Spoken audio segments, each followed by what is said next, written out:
এই বিশ্বাসঘাতক মুনাফেক আরবরা কত নীচ। মুসলিম ভাই বলে দাবি করে, মসজিদে নামাজ পড়ে, কিন্তু পিছনে ছুরি মারে ইরানের বুকে।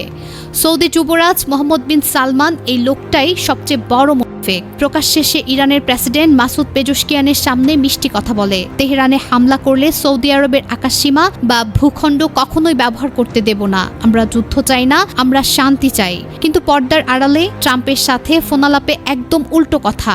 সৌদি যুবরাজ ট্রাম্পকে বলেন, ইরানে এখনই হামলা না করলে পরিণতি খুব খারাপ হবে, ইরান আরও শক্তিশালী হয়ে উঠবে। খামেইনিকে আর তার রেজিমকে এখনই শেষ করে দাও। এই দ্বিমুখিতা, এই নোংরা খেলা, এটাই আরব গোলামের আসল চেহারা। ওয়াশিংটন পোস্ট ও রয়টার্সের ফাঁস করা ভয়ঙ্কর তথ্য।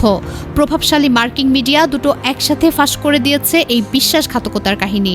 সৌদি যুবরাজ ট্রাম্পকে একাধিকবার ফোন করে চাপ দিয়েছে, ইরানে হামলা চালাও, রেজিম চেঞ্জ করো, খামেইনিকে মারো।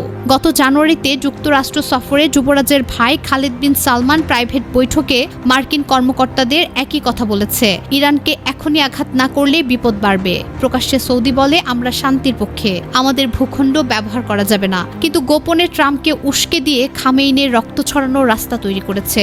ওয়াশিংটন পোস্ট আরও দাবি করেছে, এই দুই দেশকে তথা সৌদি ও ইসরায়েল মধ্যপ্রাচ্যের অস্বাভাবিক মার্কিন মিত্রজোটি, যারা একসাথে ইরান ধ্বংসের জন্য ট্রাম্পকে উদ্বুদ্ধ করেছে।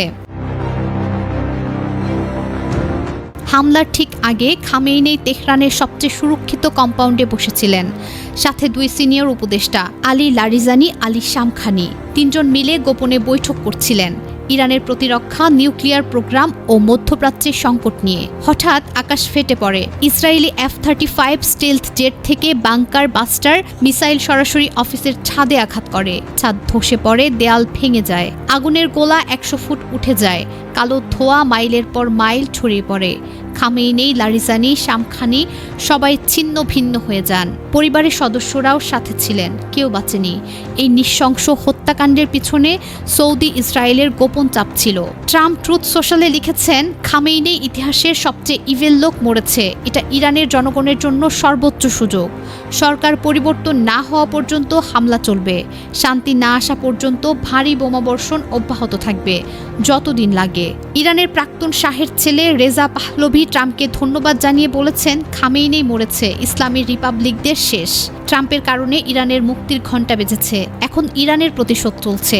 সৌদি ইসরায়েলের এই নোংরা ষড়যন্ত্রের ফল ভোগ করছে আরবরা। সৌদি ইসরায়েলের এই দ্বিমুখী খেলা ইরানকে জ্বালিয়ে দিয়েছে, কিন্তু এখন ইরানের প্রতিশোধে দুবাই, কাতার, বাহরাইন, কুয়েত চলছে। হরমুজ প্রণালী বন্ধে তেলের দাম $100 প্লাস ছাড়িয়ে যাচ্ছে।